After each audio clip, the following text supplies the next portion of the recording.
Olá, boa tarde, bem-vindos ao canal da Gitana. Nós hoje temos aqui um excelentíssimo convidado, fundador desta casa fantástica que é a Gitana, é o Sr. António Igreja, mais conhecido por Sr. Igreja. Foi ex-militar, ex-polícia, morreu e ressuscitou, portanto já vamos ouvir estas histórias todas por parte do Sr. Igreja. Quantos anos tem?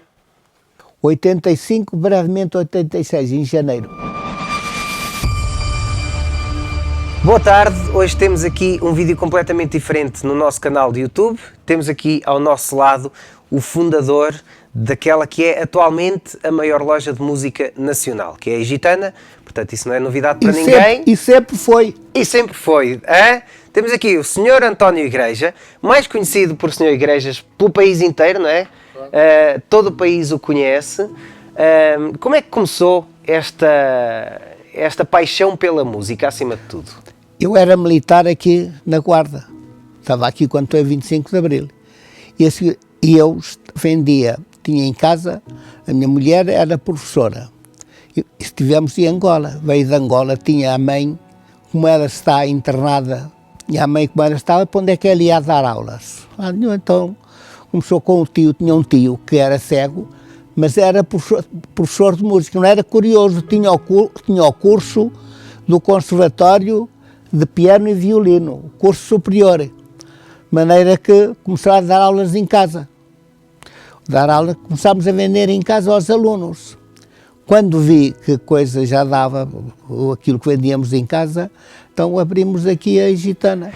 Ou seja, vocês começaram a vender instrumentos antes de ter a loja física? Sim, ainda em casa aos alunos da minha mulher e mais do tio. Então abri a Gitana ali onde agora, naquela parte mais pequenina. Entretanto comprei aqui este que era uma garagem, foi convertida em comércio e serviços. Muito bem. Eu não quero ainda incomodar, mas só para as pessoas lá em casa saberem do que estamos a falar. Esta é a sua esposa, certo? É verdade. E é na loja antiga que acabou de referenciar. Sim, senhor. Como é que se chama a sua esposa? Maria Genoveva Gomes da Costa Igreja.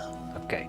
Então, e depois desta fase, como é que passou ao país inteiro? Porque o Sr. Igreja é conhecido pelo país inteiro. Pois, porquê? Porque eu não sou esperto, nem mais nem menos do que os outros, mas quando pego numa coisa, eu sou daqueles que nunca gostei de perder nem a feijões.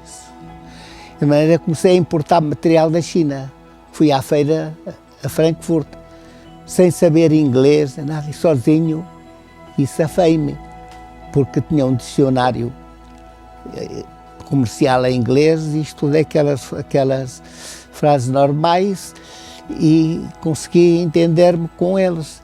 E eu era o único que importava material da China a crédito, que ninguém se pode gabar de uma coisa dessas. Tanto que tive aqui uma inspeção, não foi das finanças, da alfândega, porque fez confusão eu receber material a crédito. Material a crédito, este senhor anda a fazer a falcatrua. Era considerado então, quase uma fraude. Então veio aqui uma inspeção, mandaram para a alfândega de Vilar Formoso. Da alfândega de Vilar Formoso vieram aqui dois senhores da alfândega de Vilar Formoso, um por acaso até era meu familiar. Como é que eu fazia? Pô, a crédito, como é que pagas? Pagamos por transferências, passado 30 ou 60 dias, dão-me 90 dias para pagar. Portanto, Estamos a falar em que anos é que começou? Logo, passado 2 anos de idade que eu abri a loja, comecei logo a importar material. E em que ano é que abriu a loja? Eu, quando não me recordo, mas foi logo a seguir ao 25 de Abril. Logo a seguir ao... Logo. Estamos a falar em 74. Tanto que havia pessoas que diziam, ei pá, vais abrir agora um período destes, qualquer dia tome conta da loja ali. Ninguém toma conta de nada, ali só se passarem por cima de mim. Já tinha sido a Revolução, portanto? Já. De maneira que eu estava aqui no quartel quando foi a Revolução. De maneira que eu sou reformado, sou sargento ajudante, reformado do Exército. De maneira que, e deficiente das Forças Armadas. E já morri, já dormi 3 meses num cemitério já foram feitas missas e acompanhamentos à minha porta. Essa é outra questão. O Sr. Igreja é muito dado a estas histórias que teve no seu passado. Ui. E conta muito essa história. Como é que isso aconteceu? Que é só uma curiosidade Aconteceu para sabermos lá no... quando foi a invasão. Eu começou daqueles que, como já disse, e volto a repetir, que nem gosto de perder feijões. Eu não queria perder. E agora vamos para o mato, vamos aqui a fazer uma festazinha. Porque eu tinha a mania que ganhava tudo onde tomasse parte. De maneira que foi, e que acabei para o mato, senti-me sozinho. Olha lá, espera aí. Estudei o melhor lugar era o cemitério. Comecei a dormir num cemitério, era de uma seita cá lá chamados Cojás, que eram poucos, morriam cada 2 ou 3 anos. Mas comecei logo a estudar, se morresse algum, com o dia do funeral, para eu acabar para outro sítio. Era que eu dormi no cemitério de noite. Eu tinha 3 famílias amigas lá em Damão. De noite vinha para a cidade e de manhã cedo ia a comer e a beber. As tropas indianas passavam lá no caminho lá em volta, mas no cemitério ninguém entra. Com que idade é que isso aconteceu, mais ou menos? Eu tinha 26, 27 anos. Voltando à Egitana, a loja, portanto, depois de ter ido a essa feira de Frankfurt, começou como um centro grossista, ou seja, não vendia... Não, vendia para as outras lojas. Vendia para outras lojas, não vendia ao público diretamente. Não, vendia ao público e revendia. Mais de 80% das lojas do país compravam material a mim. E depois o material que comprámos já, que eles agora ainda continuam a comprar, da Yama, eu era o último sempre a fazer a encomenda.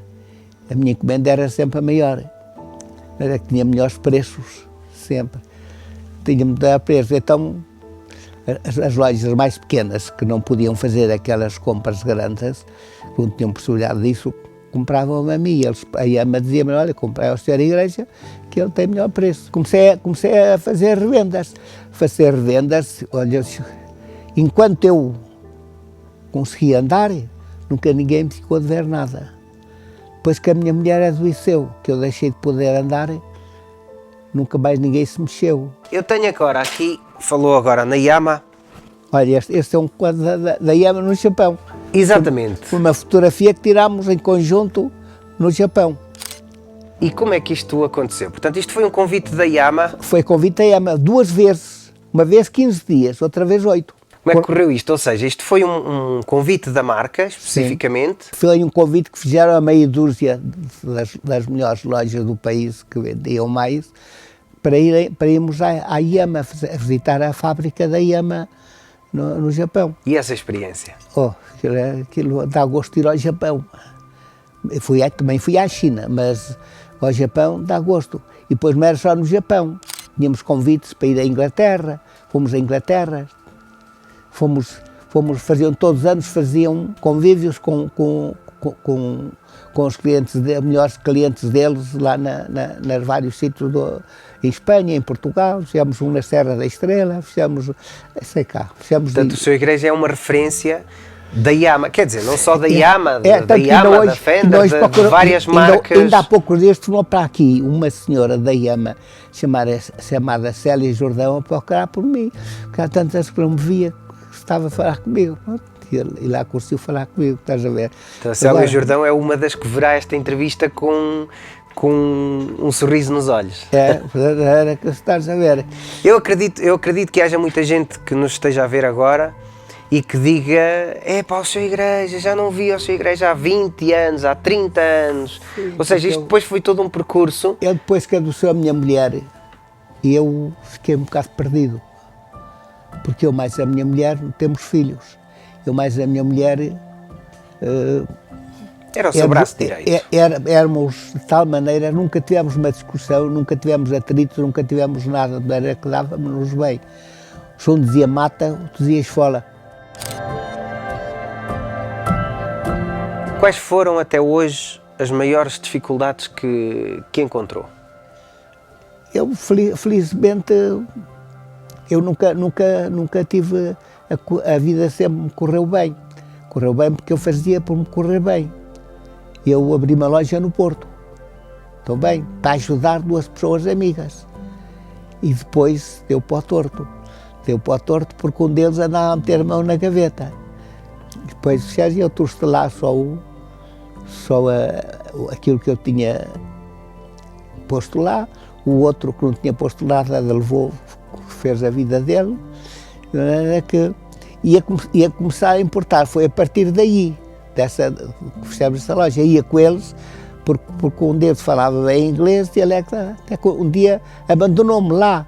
Disse, olha, a partir deste momento o Sr. Igreja desenrasca. Até agora aqui em Frankfurt é que disse para me desenrascar, porque importámos acordeões da Parrot, que era muito... Cheguei a importar um ano 2.200 acordeões da Parrot.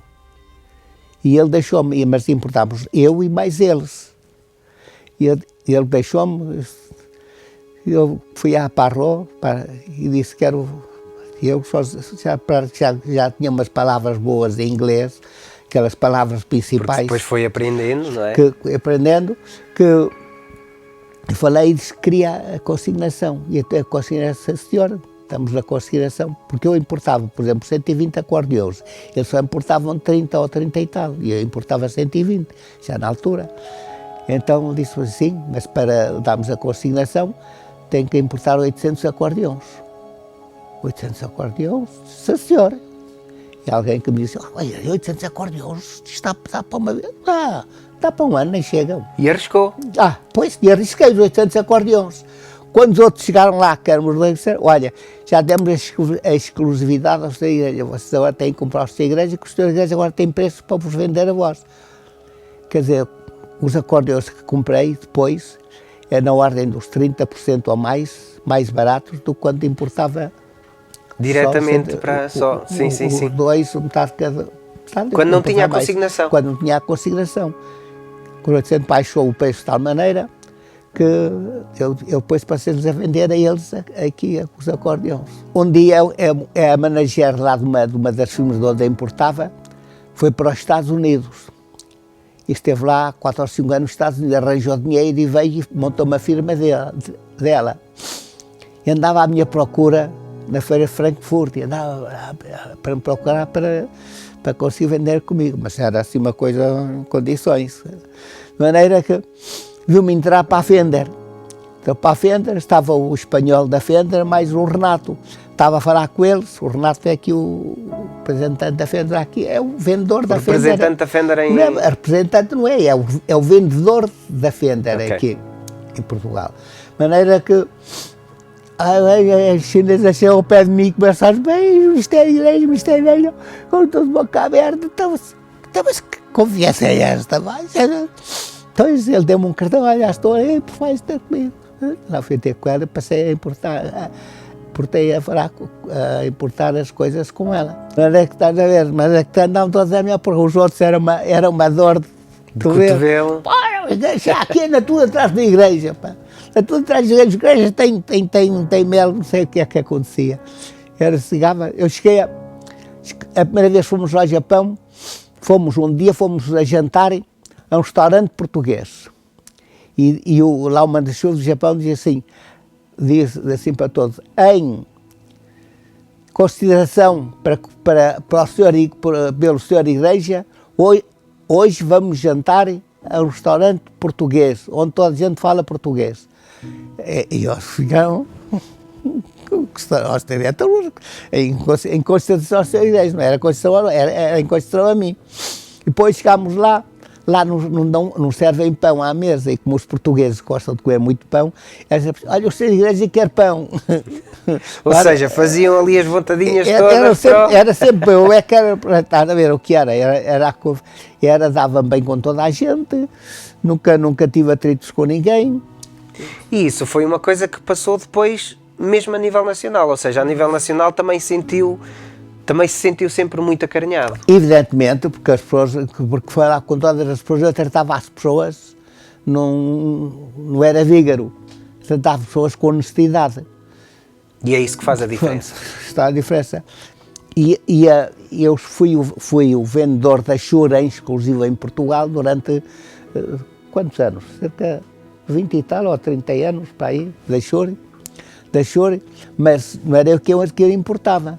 Mas o importador da Chore, eu já trabalhava com eles, e um dia vi aparecer no Américo Nogueira 300 microfones da Shure, daqueles mais baratos, eu comprei-os todos.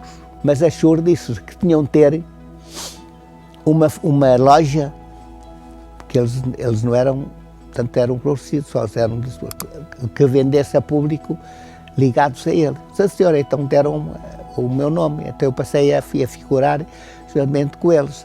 Tanto que a Shure, quando veio cá a Portugal, primeiro falaram para mim dizer para estar lá, para estar no Estoril, mandaram aqui um carro buscar-me e foi comigo um rapaz de Castelo Branco e antes de falar com eles, falaram comigo. Então não é com tanta sorte que o manager para a Europa foi sargento no exército americano no Vietnã, quando viu, eu já era opa, foi uma festa. Era histórias. Jesus, tudo até isso me correu bem, pá. Estás a ver? Depois ele disse-me, olha, a partir de agora, se houver alguma coisa, telefones para mim, deu-me o número de telefone dele, telefones para mim, não corre nada com os teus rivais. Mas é que vinha o micro, eu representava, já na altura representava, tanto que eles disseram, que fizeram uma carta à Shure a dizer, eu representava 44% da Shure em Portugal. As minhas coisas só me correram mal, pois, com a doença da minha mulher, porque deixei de poder orientar isso. E depois tive azar com os empregados que tive, que em vez de trabalharem para mim, trabalhavam para eles, pois eu já não controlava. Eu vou-lhe fazer uma questão. Agora, passados estes 40, quase 50 anos, o que é que sente quando entra à Gitana? Sente-se feliz por ser um trabalho contínuo?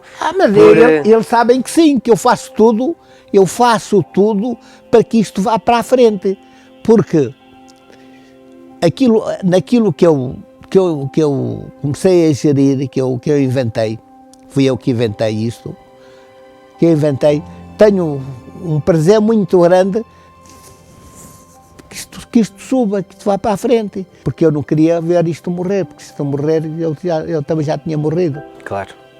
De maneira que eu ainda venho aqui muitas vezes e entro. Diariamente, o Sr. Igreja vem aqui quase diariamente. Todos os dias, e eles sabem que eu tenho feito tudo para que eles consigam se ingrar, porque eles são a minha família aqui. E estava cá o pai deles, o Vítor, que foi porque... O Vítor foi o seu braço direito? Foi, sempre, e era de tal maneira que era sempre o Vítor, que eu saía para fora e não era nenhum dos outros que ia comigo, era o Vítor. E o Vítor, sendo o seu braço direito... saía para fora sempre comigo. Saía sempre para fora consigo. Sempre, quando eu ia para fora, curioso, era ele. Depois é o Vítor e agora os filhos que dão continuidade. Como tinham os filhos nestas condições, o Vítor também não podia. Ele sozinho não podia. Como tinha os filhos nestas condições, eu acho que, pronto, falámos e eles tomaram conta dela. Pronto, e eu dei-lhe as condições essenciais, porque fico muito feliz quando vejo isto a subir. Como subiu. Uma questão, o seu Igreja, como é que fazia a venda? Eram os das lojas que vinham cá a buscar? Vinham. Ou seja, o Sr. Igreja não... Vinha e mandava, na mesma, como agora. Com transportadora? Uma transportadora, fazia uma encomenda. E mandava os instrumentos para as lojas? Fazíamos a encomenda e parámos e mandámos para uma transportadora que entregava depois nas lojas. Sr. Igreja, agora uma curiosidade que muita gente há de achar curiosa, passando a redundância lá para casa, é o nome Egitana. Como é que o nome Egitana surge? Surge Gitana por causa da Guarda. A Guarda são gitanienses. Exatamente, ou seja, e porquê é que não é Egitânia? Era Gitânia, foi o topógrafo que na tipografia se enganou e passou para Gitana. em vez de ser em Gitânia. Até depois não alterou porquê? Ou Não, seja, na porque tipografia estavam feitos fez quê? Cartões? Fez... cartões, os livros, registado nas finanças, registado não sei o que mais. Como a gitana. Como a E Gitana. depois já não se deu ao trabalho de estar Não era trabalho, era trabalho e despesa. Tínhamos de deitar um monte de livros fora. Tínhamos que alterar nas finanças. Era muito trabalho. E trabalho é o que eu mais tinha. Porque era Egitânia musical. E era Gitânia musical. E ficou Gitana precisamente por causa do tipógrafo que se enganou. Enganou-se porque alguém lhe disse que Gitânia que não existia, que era Gitana. Erro, disse que foi um professor, depois falámos no professor, enganei-me. E por aí ficou sempre Egitana Gitana musical. Tem mais ou menos ideia de quando passou a firma? Não? A firma foi 4 ou 5 anos depois, porque comecei a vender muito e ele um ano... 80s? Assim, porque como firma em nome individual, as despesas não entravam. De maneira que era muita despesa, era pagamento às finanças, era muito. Ele foi quando então ele me disse, olha, eu disse tudo como é que havia de fazer. E eu fiz aquilo que havia de fazer, como ele me disse, e fizemos isto. E foi quando fizemos em Gitânia e que apareceu depois em Gitana. Foi aí que o erro foi da tipografia. Estamos a falar em 80s, mais coisa, menos coisa? Foi mais ou menos. De maneira que depois fomos ainda nisto, andou, cada vez vendia mais. Íamos aos congressos da IAMA, ficámos sempre nos melhores hotéis, fomos para a Inglaterra, corri o mundo quase todo à custa da IAMA, da Fender, que a Fender também, isso é um louvor. Isto é o quê? Isso é um louvor dado em que podes ler para saberes o que isso é. Ainda nunca leste isso? Então, eu vou ler para quem está lá em casa.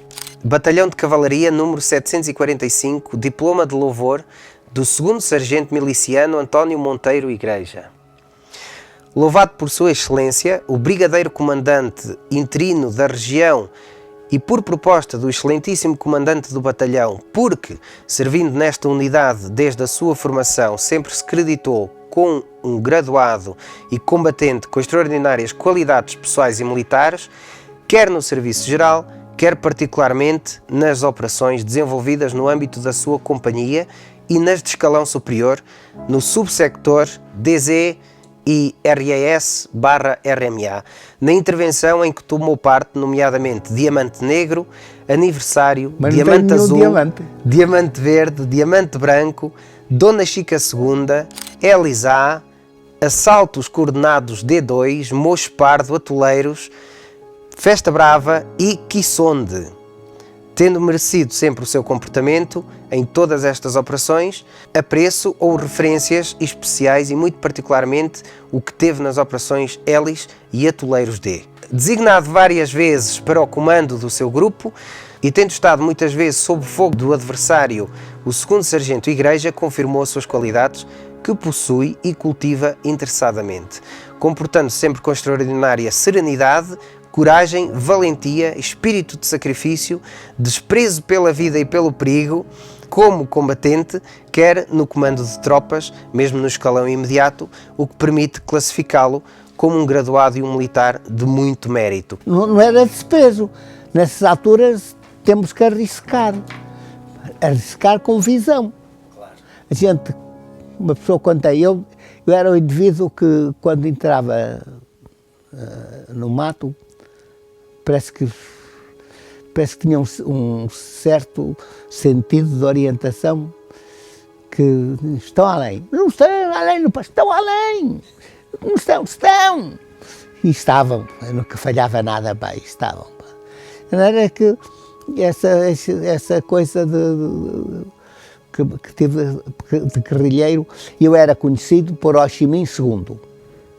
Portanto, era o 2º comandante quase. Portanto pode-se perceber o que é. Sr. Igreja, aqui mais uma questão. Era músico? Não. Era acordeonista? Músico dizia 3. E fazia demonstrações sem saber tocar. Isso é uma curiosidade interessante. Portanto, isso não é, nem toda a gente consegue. Nem toda a É um gente bocadinho às consegue. vezes aquela coisa... Como falar inglês, sem Tanto que saber parece- falar inglês, a mesma coisa que 2 professoras de inglês.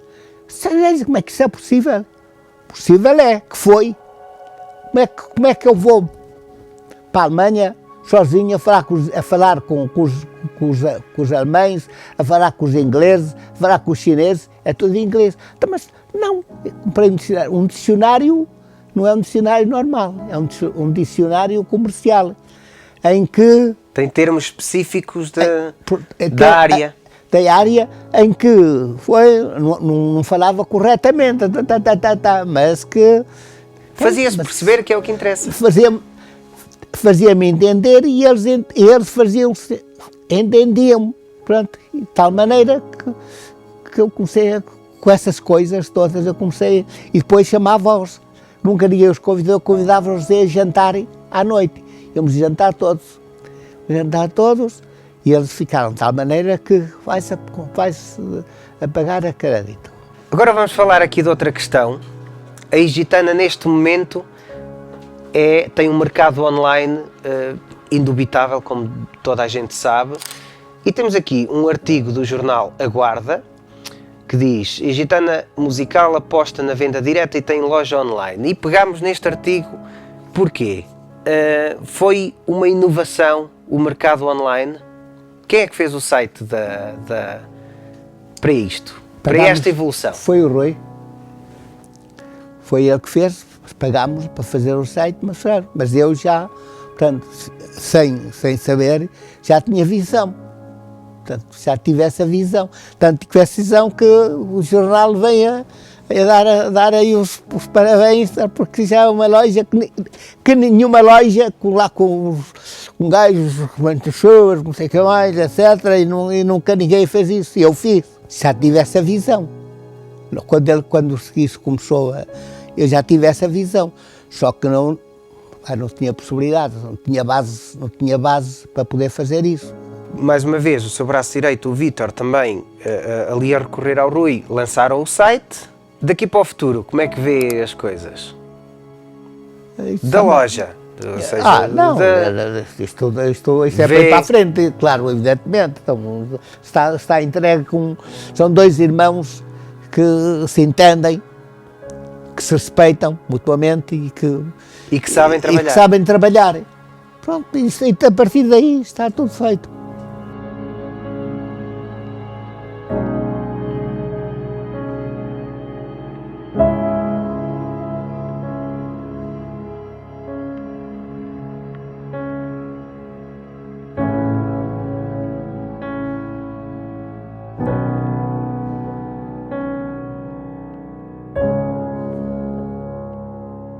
Continuem a trabalhar com a Igitana, trabalham cá pessoas sérias e honestas, com os melhores preços do mercado e a servi-los como ninguém os serve no país.